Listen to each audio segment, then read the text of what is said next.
I started loving Excel when I saw how much you could do with functions and formulas. Once you dive in, there are so many ways you can crunch your numbers.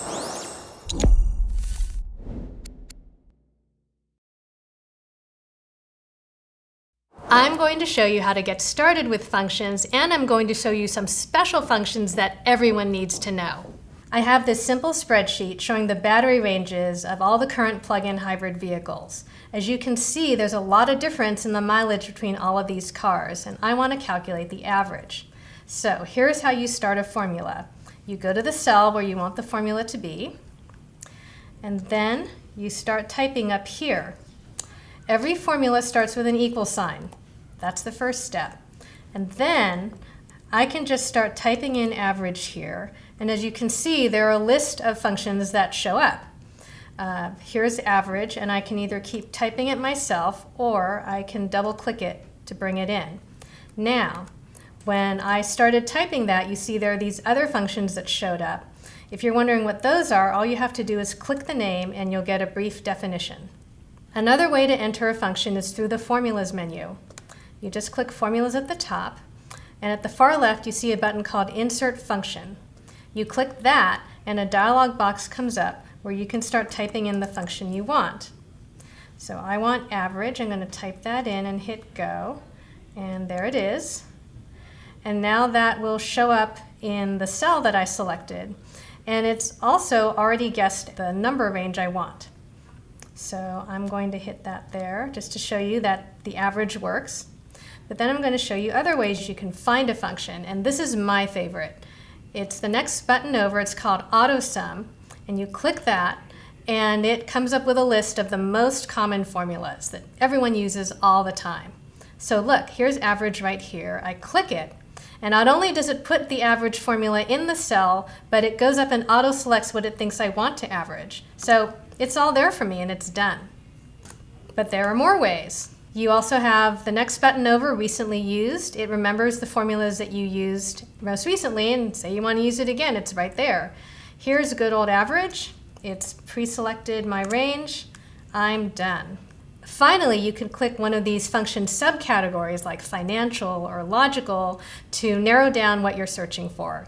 Now that you have your function, you have to tell Excel what numbers you want to use with it, and you do that in parentheses after the function. So you can enter the numbers manually if you want to. For instance, I can just type in B2, then put a comma, then B3 and a comma, B4 and a comma. I hit enter and it'll average those three numbers. But entering numbers manually is super tedious, right? So there are other ways to do it. I know that I want all the numbers, so I can actually put in the first cell on the top, then put a colon, and then put in the last cell on the bottom, which is B12, hit enter, and it automatically averages everything in between those two cells. An even easier way to do it is to highlight the cell range with my cursor, just like that. Grab them all, hit enter, and there's your average again. But say that I want to average only the European cars on this list. I can select separate cells like this. I just select my first one, then I hit the control button and hold it down, and I click the next one, then I go down to the next one, and the next one, and this one. And as you can see in the formula entry bar on the top, each of these cells has its own color, so you can see which one it is in the formula bar. I've got them all, so I'm going to hit enter, and now it's averaged only those cars. Once you're comfortable with functions and formulas, you'll want to learn a few that will save you tons of time and heartache. This one is a classic. You have two cells that have the first name and the last name of something, and you need to put those names together into one cell. There's a function that will do this for you, and it's called concatenate. So here we have a spreadsheet showing 4 of my favorite apple desserts, but apple is separated from pie and strudel and so on, so I'm going to use concatenate to put them together. As you see, I've already done it for apple pie, and now I'm going to do it for apple strudel. I start with my equal sign, and then I take a deep breath and I type concatenate, and thank God the autofill saves me. I don't need to type all of that.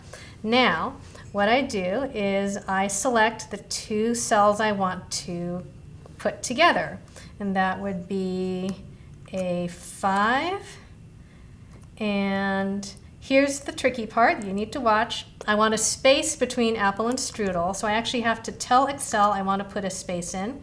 So I put quotation marks with a space in the middle, then another comma, and then the cell with strudel in it, which is B5. That's the end of my formula, and look at that, apple strudel showed up.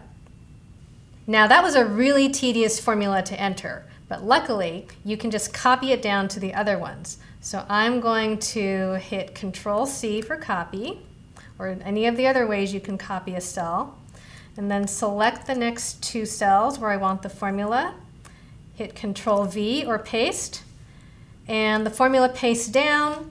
It sees the cells next to it and it does it all for me. Say you've just concatenated some cells, but there's weird spaces left over because of some formatting thing. There's a function to help you with that, and it's called trim.